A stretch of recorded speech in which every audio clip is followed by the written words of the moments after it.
Hola friends, today's recipe is pumpkin dal. So first దీనికైతే ఒక కుక్కర్లో మనం పెసరపప్పు వేసి నీళ్ళు వేసి కొద్దిగా పసుపు పొడి వేసి ఒక 2-3 విజిల్స్ కుక్ చేసుకోవాలి. దాని తర్వాత ఒక కడాయి పెట్టుకొని దాంతో కొద్దిగా ఆయిల్ కాగాక కొంచెం మస్టర్డ్ సీడ్స్ వేసి సిజిల్ అవ్వనివ్వాలి.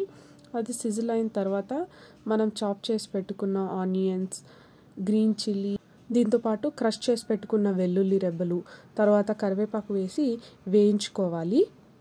ఆనియన్స్ అంతా ట్రాన్స్లూసెంట్ అయ్యేంత వరకు వేయించుకుంటే చాలు, గోల్డెన్ బ్రౌన్ అవ్వాల్సిన అక్కర్లేదు. దాని తర్వాత దీనిలోకి మనం కట్ చేసి పెట్టుకున్న గుమ్మడికాయ, పంప్కిన్ వేసి బాగా వేయించుకోవాలి. ఇందులోనే ఇప్పుడు మనం కొద్దిగా పసుపు పొడి కూడా వేసి ఒక 3-4 మినిట్స్ వేయించుకోవాలి. ఇక్కడ అయితే పచ్చిమిర్చితోనే ఈ దాల్ రెడీ అవుతుంది. బట్ కలర్ కోసం కొద్దిగా రెడ్ చిల్లీ పౌడర్ కూడా వేసుకొని కలుపుకోవాలి. ఇప్పుడే మనం పంప్కిన్కి తగినంత సాల్ట్ వేసి బాగా కలుపుకోవాలి. ఇప్పుడైతే ఒక కొద్దిగా వాటర్ వేసి మూత పెట్టి పంప్కిన్ని ఉడికించుకోవాలి. పంప్కిన్ అయితే త్వరగానే ఉడికిపోతుంది. యాక్చువల్లీ వాటర్ వేయకపోయినా కూడా 5 మినిట్స్కి పంప్కిన్ ఉడికిపోతుంది. తొందరగా కావాలంటే కొద్దిగా వాటర్ వేసి మూత పెట్టేస్తే పంప్కిన్ త్వరగానే అయిపోతుంది.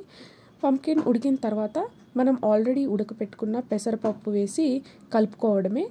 ఇప్పుడు పెసరపప్పు వేసిన తర్వాత మనకి రుచికి తగ్గంత సాల్ట్ వేసి మళ్ళీ కలుపుకోవాలి. ఫైనలీ మనం కొరియాండర్ వేసి గార్నిష్ చేసుకుంటే పంప్కిన్ దాల్ రెడీ అయిపోతుంది.